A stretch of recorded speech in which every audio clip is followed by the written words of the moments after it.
sausa giedra. Tiesa, naktimis prognozuojamos rimtos šalnos iki 1-6 laipsnių šalčio.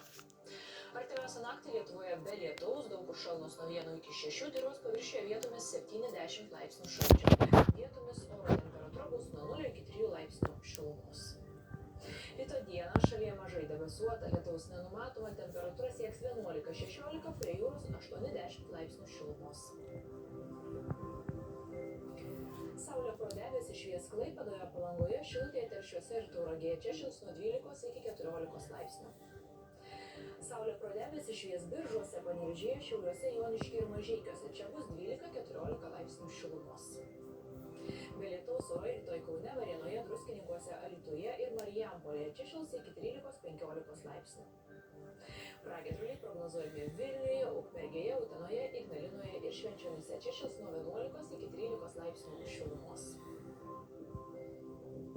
Trečiadienį lietaus nenumatoma. Vėjas šiaurės vakarų, naktį 4-9 metrų per sekundę, dieną 7-12 metrų per sekundę.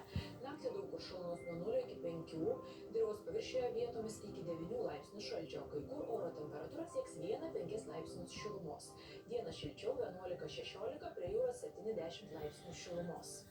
Ketvirtadienį kai kur didesnė tikimybė rytiniuose rajonuose, trumpai palis. Vėjas šiaurės vakarų, šiaurės 9-14, naktimis vietomis dieną daug kur gūsiai nuo 15 iki 18 metrų per sekundę. Temperatūra naktį bus nuo 1 iki 6 laipsnių šilumos, dirvos paviršiuje kai kur šalnos nuo 0 iki 3 laipsnių šalčio, dieną bus nuo 8 iki 13 laipsnių šilumos.